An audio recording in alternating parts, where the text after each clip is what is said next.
오늘 함께 합독하실 말씀은 누가복음 7장 11절부터 17절 말씀까지입니다. 우리 함께 합독하시겠습니다.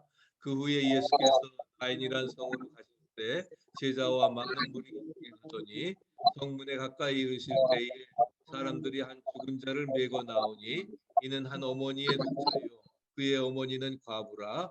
그 성에 많은 사람도 그와 함께 나오거늘 주께서 과부를 보시고 불쌍히 여기사 울지 말라 하시고 가까이 가서 그 관에 손을 대시니 맨 자들이 서는지라. 예수께서 이르시되 청년아 내가 네게 말하노니 일어나라 하시매 죽었던 자가 일어나 앉고 말도 하거늘 예수께서 그를 그의 어머니에게 주시니 모든 사람이 두려워하며 하나님께 영광을 돌려 이르되 큰 선지자가 우리 가운데 일어나셨다 하고 또 하나님께서 자기 백성을 돌보셨다 하더라. 예수께 대한 이 소문이 온 유대와 사방에 두루 퍼지니라. 아멘. 오늘은 나인성 과부의 아들을 살리신 기적을 상고하며 함께 기도의 제목을 삼고자 합니다. 이제 죽은 자를 살리신 기적은 오늘 처음 나옵니다. 그런 가운데서 우리 성경은 기적의 책이지요. 그래서 우리가 40일 동안 작정을 하고 오늘 14일째 기도하면서 예수님께서도 이제 공생애를 위해서 금식 기도하신 것처럼 우리가 영적 수련의 기간으로 삼고 우리도 예수의 이름으로 기도할 때에 병마가 물러가고 할렐루야 이제 고침받는 역사, 회복의 역사, 치유의 역사가 온전히 이루어질 수 있기를 간절히 축복합니다. 우리 성경은 기적의 책입니다. 그런데 그 기적은 믿고 기대하고 간구하는 사람에게 그림자처럼 따라다녔습니다. 그러나 주님이 일방적으로 행하시는 그러한 기적도 있지요. 인간 편에서 보면은 상상할 수도 없는 그러한 일이기 때문에 전혀 기대하지도 못했는데 하나님이 주시는 기적이 성경에는 너무도 많이 나와 있습니다. 한나가 아들을 못 낳으니까 아들을 달라고 하는 그런 게 성막을 찾아가서 아들을 달라고 하는 기도는 기대하는 기적입니다. 그러나 홍해가 갈라지는 기적은 인간으로서는 상상할 수 없는 하나님이 일방적으로 주시는 기적이었던 것입니다. 12회를 혈루증으로 앓던 여인이 예수님의 옷자락을 만지면서 병 고침 받기를 바란 것은 기대할 수 있는 그러한 기적입니다. 인간들은 의사들은 못하지만 주님은 하실 수 있다고 하는 기적이지요. 그렇지만 오늘 본문처럼 아들이 죽어서 관에 넣고 이제 무덤에 넣으러 가면서 내 아들을 살려주십시오라고 하는 기적은 감히 인간으로서는 상상할 수도 없는 기적이었습니다. 그런 기적이 있는 줄 상상도 못하던 기적을 주님께서 오늘 일방적으로 일으켜 주시는 것을 찾아볼 수가 있습니다. 그래서 예수님이 이제 조그만 그 나인성으로 지나갈 때였습니다. 그래서 14번째 기적은 바로 그 나인성 과부의 아들을 살리신 그러한 기적입니다. 제자들과 허다한 무리들이 예수님을 따라가고 있었는데 한 과부의 아들이 그것도 독자가 하나밖에 없는 그 독생자 독자가 죽어서 관에 놓고 장례를 치르기 위해서 장례 행절이 성에서 나오고 있었습니다.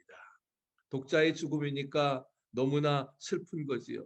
또 어린 소년의 그러한 죽음이니까. 그래서 생명을 말씀하시는 예수님의 행렬과 또 이제 죽은 자를 장사하는 죽음의 행렬이 마주치게 되었습니다. 펑펑 울어대는 그 과부를 향해서 이제 주님은 불쌍히 여기시고 그리고 뭐라고 말씀하십니까? 울지 말라 하시면서 관으로 오셔서 관에 손을 대시고 청년아 내가 네게 말하노니 일어나라고 말씀을 하셨습니다. 감히 어느 누구도 할 수 없는 그러한 말씀을 주님께서는 이제 말씀을 하셨던 것입니다. 내가 네게 말하노니 일어나라. 놀라운 일이었습니다. 죽었던 아들이 일어나서 말을 하는 것이었습니다. 모든 사람들이 이 모습을 눈으로 보았습니다. 놀랐습니다. 그리고 말합니다. 그리고 하나님께 영광을 돌렸습니다. 큰 선지자가 우리에게 가운데 일어나셨다. 하나님께 영광 돌려 이르되 큰 선지자가 우리 가운데 일어나셨다 하고 하나님께서 자기 백성을 돌아보셨다. 하나님께서 자기 백성을 돌보셨다 하는 거예요. 큰 선지자가 일어나셔서 하나님께서 우리 백성을 돌보셨다 하는 것입니다. 이 기적은 예수님께서 일으키신 14번째 기적인데 이 기적 속에서 우리는 5가지의 깊은 의미를 발견하게 됩니다. 첫째는 예수님의 기적은 의심할 수가 없습니다. 예수님께서 관에 손을 대어 말씀을 하시니까 죽은 시체가 살아났습니다. 그것을 목격한 수많은 사람, 아마 그 동네 사람들은 거의 다 나왔을 것입니다. 그렇게 수없이 많이 있었습니다. 허다한 무리가 보았고 장례식에 참여하던 그러한 사람들이 다 보았습니다. 조그만 마을이지만 정말 그 과부의 아들이 죽은 것이 불쌍해서 모든 사람들이 거의 다 모인 그러한, 그래서 그들 모두가 다 이 기적의 목격자입니다. 예수님이 무리로 걸으신 기적은 이제 12명의 제자들이 목격자였습니다. 그러나 홍해를 가른 것은 정말 200만이 넘는 수백만 명이 목격자였습니다. 엄청난 기적일수록 목격자가 많지요. 그렇기 때문에 오늘 기적도 이제 수많은 사람이 직접 보았습니다. 주님의 기적은 의심할 수 없을 정도로 많은 목격자가 있습니다. 그것은 기적의 확실성을 우리에게 주시기 위한 하나님의 배려라고 하는 사실을 우리는 기억할 수가 있습니다. 우리에게 앞으로 있을 가장 큰 기적, 이제 성경의 오중 복음에서 예수님의 탄생, 예수님의 죽으심, 또한 예수님의 부활, 예수님의 승천, 4가지는 다 이루어졌습니다. 지난 2000년까지 다 바로 이제 2000년에 예수님이 공생의 사역을 마치시면서 이루어지셨는데 이제 남은 것은 무엇입니까? 우리가 앞으로 있을 가장 큰 기적은 예수 그리스도의 재림입니다. 믿으십니까? 예수님의 재림인데 정말 하늘이 열리고 정말 구름을 타고 오시는 심판주로 오시는 영광의 주님입니다. 이것이 주님의 재림이 이제 안 믿는 자들에게는 심판의 날이지만 그러나 우리 믿는 성도들에게는 바로 부활의 날이고 영광의 날임을 믿으시기 바랍니다.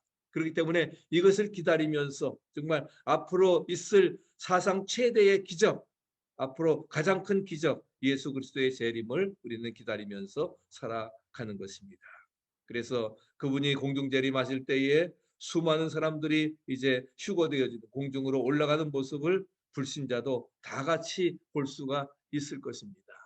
그래서 정말 우리가 이제 휴거되어지는 모습, 그래서 죽은 자들을 생명의 부활로 또 살아있는 자는 정말 산채로 들어 올리는 그러한 역사가 이루어져서 아마 정말 70억 중에 적어도 30억 사람들이 순간적으로 순식간에 행방불명되는 순간이 휴거되는 순간이 나타나게 될 것입니다. 기적은 누구도 부인할 수 없도록 확실한 사건이라는 거예요. 이제 우리는 이 기적을 기다리면서 특별히 팬데믹의 어려운 상황이지만 사순절 특별 기도회를 하고 있습니다. 두 번째는 기적은 욕망에 의해서 일어나는 것이 아니라 필요에 의해서 일어납니다. 있습니까? 욕망에 의해서 기적이 일어나는 것이 아니라 필요에 의해서. 여러분 과부라고 하는 단어, 그래서 누가복음은 특별히 그 고아와 과부에 대해서 인자에 대해서 말씀을 하시면서 소외된 그러한 사람들을 위한 이방을 위한 복음입니다. 그 과부에게 독자가 있었는데 그렇다고 하면 얼마나 중요한 소중한 재산이겠어요. 그런데 그 소중한 재산인 소망인 독자가 죽었습니다. 최고의 슬픔이고 극치의 아픔이고 극대의 충격이었을 것입니다. 너무나 통곡하는 모습이 애처로워서 주님이 불쌍히 여기셨습니다. 그것이 바로 주님이 기적을 일으킨 동기가 되는 것이죠. 독자의 과부가 죽었을 때와 또 그러한 그 과부의 독자가 죽었을 때의 슬픔이 어떤 것이 클까? 아들의 아버지가 죽었을 때와 아버지의 아들이 죽었을 때 어느 편이 더 크게? 우리가 특별히 이번 팬데믹 상황에서는 나이 드신 분들이 많이 이제 견디지 못하고 돌아가셨지만 뭐 우리 노인들이 돌아간다고 하는 것은 시간적인 차이지 어떻게 보면 뭐예요? 당연하다고 볼 수가 있습니다. 그런데 아버지가 돌아가시면 산에 묻지만 아들이 자녀가 죽으면은 가슴에 묻는다고 하는 그런 말이 있죠. 그런 것처럼 우리가 어떤 어려운 가운데도 뭐 자녀가 여러 있다 할지라도 뭐 그중에 하나 죽었는데 뭘 그러냐 그럴 것이 아니라 정말 한 사람 한 사람이 다 중요하고 가슴에 묻는 것을 우리는 기억할 수가 있습니다. 우리 특별히 박정현 목사님 지금 운전하시면서도 들어와 계시는데 그래도 운전 조심하시기 바랍니다. 네, 네, 그리고 함께 또 오늘 말씀을 기억하면서 우리가 이루어 나가는데 그렇기 때문에 우리가 기적은 욕망에 의해 일어나지 않고 필요에 의해서 욕망의 응답은 혼란입니다. 그러나 필요의 응답은 축복임을 믿으시기 바랍니다. 그래서 성경의 기적은 뭐예요? 모두 필요에 대한 응답이지 욕망에 대한 응답이 아니라 하는 겁니다. 어떤 내 요구나 욕구가 아니라 필요의 응답이지 욕망에 대한 응답이 아니라. 그래서 홍해가 갈라지게 된 것은 하나님의 구속사를 이루시는데 절대적으로 필요한 기적이었습니다. 그렇기 때문에 어제도 우리가 상고했지만은 정말 하나님께서 10가지 재앙을 통해서 바로를 그렇게 간악하고 또한 교만했던 그러한 그 강팍했던 바로를 완전히 항복시키십니다. 항복시켜 주십니다. 그래서 결국은 뭐예요? 430년의 노역이 끝나게 되고 이제 출애굽을 하게 되는데 그래서 절대적으로 필요한 기적 앞에 홍해가 놓여 있지만은 그거 가르게 하시는 것입니다.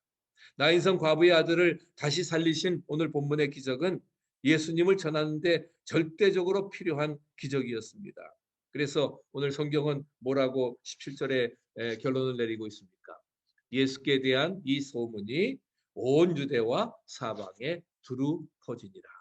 하나님께 영광을 돌리면서 위대한 큰 선지자가 우리에게 오셨다 하면서 하나님의 응답이라고 축복이라고 말씀을 하면서 그래서 이 예수님에 대한 소문이 온 유대와 사방에 두루 퍼지게 되었던 것입니다.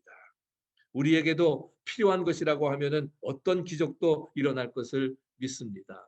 아멘. 그래서 우리 특별히 김민택 권사님 가정 위해서 기도해 달라고 했지만 정말 우리가 함께 기도하면서 이번 기회 통해서 정말 수면제 끊고도 편히 주무실 수 있도록 그래서 정말 끝나기 전에 새벽기도 나올 수 있도록 우리가 함께 중보기도 하십시다. 할렐루야. 우리가 그런 역사를 믿으면서 하나님의 그 주님의 역사는 끝난 것 아닙니다. 지금도 믿는 사람을 통해서 믿음의 기도를 통해서 계속되어지는 줄로 믿습니다. 세 번째는 우리에게 기적은 말씀으로 일어납니다. 전기를 일으키는 것은 물입니다. 물론 원자력도 있지요. 그러나 기적을 일으키는 것은 뭐예요? 주님의 말씀입니다. 아멘. 기적을 일으키는 것은 주님의 말씀이에요. 그렇기 때문에 예수님의 기적은 모든 사람의 모두 예수님의 말씀을 근거로 해서 일어나게 되었던 것입니다. 오늘 그 과부의 모습 예수님과 대화하시는 그 예수님 말씀하시는 그러한 모습이 나옵니다. 예수님은 그 독자를 잃은 그 과부에게 울지 말라고 말씀하십니다. 예수님뿐만이 아니라 모든 사람들이 아마 그렇게 말했을 것입니다. 그러나 울지 말라고 해서 그 슬픔이 또 죽은 아들이 돌아오는 것은 아니지요. 그렇기 때문에 사람들의 그 위로의 말씀은 그에게 그 커다란 도움이 되지 않았을 것입니다. 그러나 예수님은 울지 말라고 하실 때에는 예수님 울지 말라고 하실 때에는 바로 뭐예요? 울지 않게 해 주시겠다고 하는 약속이 들어있는 권면이었습니다. 믿으십니까? 우리는 주님의 말씀을 믿습니다. 그 기적은 말씀으로 나타나는 것입니다. 사람들이 울지 말라고 했을 때에는 그럼에도 불구하고 더 오히려 슬퍼서 눈물이 나왔을 텐데 그러나 예수님이 울지 말라고 하셨을 때에는 정말 울지 않을 수 있게 되었던 것입니다. 정말 울 필요가 없었던 것입니다. 그래서 예수님은 장례식장을 정말 슬픔의 장례식장을 부활의 축하식장으로 정말 하나님께 영광 돌리는 식장으로 바꾸실 수 있는 분이심을 믿으시기 바랍니다. 베세다 광야를 빵 공장으로 바꾸실 수 있는 분이 예수님이십니다. 광야에 고속도로를 내시는 분입니다. 하나님은 바다의 고속도로를 건설할 수 있는 그러한 분이십니다. 또 눈의 눈물을 입의 미소로 바꾸실 수 있는 분이 주님이십니다. 그렇기 때문에 주님 말씀 한마디는 무엇도 바꾸실 수 있음을 우리에게 말씀해 주고 있습니다. 어떤 사람이 병상에 누운 환자를 위해서 기도하게 됐는데 기도하다 말고 환자에게 물었습니다. 당신은 내일 어디에 있을 것 같습니다. 그랬더니 환자가 대답하기를 아마 이 침대에 누워 있을 겁니다. 그랬더니 기도자가 그러면 더 이상 기도할 필요가 없네요. 그러면서 일어서서 가려고 하는데 그 환자가 다시 기도해 달라고 애청을 했습니다. 그래서 기도하기 전에 또 물었습니다. 당신은 내일 어디에 있을 것 같습니까? 그랬더니 옆에 있는 아내에게 이렇게 말했습니다. 여보, 목사님이 내 손을 붙들고 기도하는 순간, 전도사님이 내 손을 붙들고 기도하는 순간 나는 병이 나을 것을 믿어요. 그런 말씀이 성령님을 통해서 내 마음에 임했어. 그러면서 말합니다. 여보, 사장님에게, 보스에게 전화해요. 내일 아침에 출근하겠다고. 내가 내일 아침에 출근하겠다고 말씀드리고 기도해달라고. 그래서 기도자 목사님은 이만한 믿음이면 됐다고 하는 생각이 들었습니다. 그래서 하나님께 간절히 기도드렸고, 물론 그는 병 고침을 받아서 그 다음날 이제 정상적으로 출근하게 되었다는 것입니다. 기적의 근거는 예수님의 말씀이었습니다. 믿습니까? 네, 바로 내가 누구든지 이 산으로 들리어 바다에 던지오라 하며 그 말한 것이 이룰 줄 믿고 할렐루야 마음에 의심치 아니하면 너희에게 그대로 되리라. 그렇잖아요. 네, 내가 기도했는데도 그냥 나는 계속 여기 침대에 누워 있을 겁니다. 안 나을 겁니다. 그러면 기도 못하러 하겠어요. 우리가 믿고 기도하고 마음에 의심치 않고 믿고 기도하면 우리에게 이루어지리라. 네 번째는 이 기적은 가장 큰 슬픔을 가장 큰 기쁨으로 바꾸어 주게 되는 것입니다. 예수님의 첫 번째 기적이 맹물을 포도주로 만드신 사건이었지요. 오늘 본문의 기적은 과부의 가장 큰 슬픔을 가장 큰 기쁨으로 바꾸게 되었습니다. 정말 이것보다 더 큰 기쁨이 어디 있겠어요? 생명을 다시 얻는 기쁨인데 생명 천하를 무엇과도 바꾸겠습니까? 완전 포기가 전적인 축복으로 바뀌어질 줄 그 누가 상상했겠습니까? 그런데 성경의 기적은 모두 극적으로 상황을 바꾸게 되었던 것입니다. 그래서 홍해의 기적이 이스라엘 백성들의 입장과 애굽 백성의 입장을 완전히 뒤바꾸어 놓았어요. 앞에는 홍해, 뒤에는 애굽 군사가 추격해 오고 정말 진퇴양난의 위기에서 그래서 이스라엘 백성들은 정말 죽었는 줄, 이젠 죽었구나, 끝났구나, 다시 돌아갈 수도 없고 죽을 줄 알았는데 그런데 살았습니다. 애굽 백성들은 이제 저들을 다시금 잡아서 들어갈 수 있겠구나, 잡을 줄 알았는데 그러나 뭐예요? 결국 홍해가 열리게 되어지고 또 추격해 갔는데 결국은 저들이 다 빠져서 죽게 되는 역사가 나타나게 되었던 것입니다. 다니엘을 사자굴 속에 넣었지만 계속 기도하면은 그러나 예루살렘 동편을 향해서 3번씩이나 기도했을 때에 하나님께서는 정말 사자굴 속에 들어간 다니엘을 사자의 입을 막고 계셔서 그래서 다니엘을 살려주셨습니다. 하나님의 기적은 언제나 상황을 바꾸어 주십니다. 아멘. 예, 상황이 문제가 아니라 환경이 문제가 아니라는 거예요. 그 환경을 보고 상황을 보게 되면은 결국 뭐예요? 거기에 빠져 들어가게 되고 죽을 수밖에 없지만 그러나 우리가 하나님을 바라보고 능력의 주님을 의지하고 그럴 때에 우리의 슬픔을 우리의 문제를 기쁨과 축복으로 변화시켜 주시리라 믿습니다. 그런 믿음을 가지고 온전히 우리가 살아가야 될 것입니다. 그래서 나인성 과부의 아들을 살리신 기적도 바로 장례식을 축하식으로 바꾸는 그래서 그런 기적의 역사에 슬픔을 기쁨으로 죽음에서 생명으로 무덤으로 가던 길을 집으로 가는 다시금 길로 바꾸게 되는 것을 찾아볼 수가 있습니다. 그래서 이런 생애 최대의 그런 기쁨을 맛보게 되었던 것입니다. 마지막은 5번째로 기적의 목적은 우리 같이 한번 읽어보실까요? 기적의 목적은 하나님께 영광을 돌리는 것이다. 아멘. 집은 목수가 짓습니다. 그렇기 때문에 집이 있다고 하면은 목수가 지었다고 인정할 것입니다. 병은 의사가 고치기 때문에 병이 들면은 의사에게 갈 것입니다. 마찬가지로 기적은 누구만이 하나님만이 주님만이 하실 수 있습니다. 인간이 어떻게 인간 이상의 일인 기적을 행할 수 있겠어요? 그렇기 때문에 기적이 일어나면 사람들은 하나님을 생각하고 하나님께 영광 돌렸던 것입니다. 우리가 너희들이 먹고 마시든지 무엇을 하든지 다 하나님의 영광을 위해 하라. 할렐루야. 하나님의 영광을 위해 해야 돼. 오늘의 기적도 동일합니다. 예수님께서 나인성 과부의 아들을 살리셨을 때에 이런 일이 결론적으로 일어나게 되었던 것입니다. 16절 다시 한번 읽어보실까요? 모든 사람이 두려워하며 하나님께 영광을 돌려 이르되 큰 선지자가 우리 가운데 일어나셨다 하고 또 하나님께서 자기 백성을 돌보셨다 하더라. 돌보셨다 하더라. 하나님께서 자기 백성을 돌보셨다고 이렇게 분명히 말씀을 하고 있습니다. 그래서 정말 하나님께 큰 하나님께서 큰 선지자가 우리 가운데 일어났다 하시면서 하나님께 영광을 돌리고 자기 백성을 돌보셨다고 고백을 하고 있는 것입니다. 하나님께 영광을 돌리는 것이 바로 이 기적의 결론입니다. 아멘. 우리의 삶의 결론도 마찬가지입니다. 우리의 사든 우리의 그리스도인의 삶의 결론은 뭐예요? 하나님께 영광. 믿습니까? 그러면 하나님이 영광 받으시고 우리에게도 그 축복이 임하게 되어지리라 믿습니다. 정말 아들이 살아난 너무나 온 백성들이 손을 들고 나인성의 백성들이 정말 하나님께 영광 돌리며 하나님께서 정말 이스라엘을 돌보신 그런 놀라운 기적이 바로 우리 마을에 이렇게 나타나게 되었다 말씀을 하고 있습니다. 하나님이 하시는 모든 일의 결론은 바로 뭐예요? 하나님께 영광을 돌리는 것으로 끝나게 됩니다. 그런데 영광을 돌리지 아니하면 뭐예요? 헤롯처럼 충이 먹어 죽게 되는 겁니다.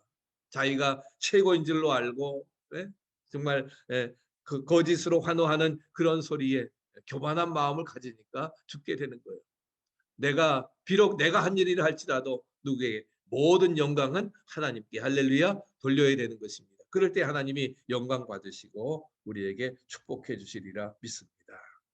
그래서 5가지 오늘 기적을 예수님의 기적은 의심할 수 없습니다. 욕망에 일어나는 것이 아니라 필요에 일어나고 기적은 말씀으로 일어나고 가장 큰 슬픔을 기쁨으로 바꾸어주고 이 기적의 목적은 하나님께 영광을 돌리는 것입니다. 결론적으로 이 기적이 우리에게 주는 중요한 교훈이 있습니다. 그건 뭐냐? 마귀는 사망을 가지고 왔습니다.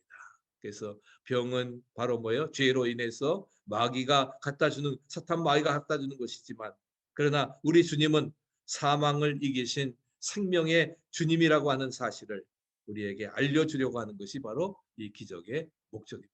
믿으십니까? 주님은 우리 마지막 문장 같이 한번 읽어보실까요? 주님은 사망을 이기신 생명의 주인이라는 사실을 알리려는 것이 이 기적의 목적이다. 그래서 주님은 사망의 그런 생명의 사망을 이기시는 생명의 주인이십니다. 믿으십니까? 그 믿음 가지고 우리가 살아가시기를 바랍니다. 그래서 이번 우리 모두가 정말 주님과 함께 죽고 주와 함께 부활하는 놀라운 감격의 체험 2021년도에 부활절에 가질 수 있고 또 많은 문제들이 해결 안 받는 기적의 역사 모두 이룰 수 있기를 간절히 축복합니다.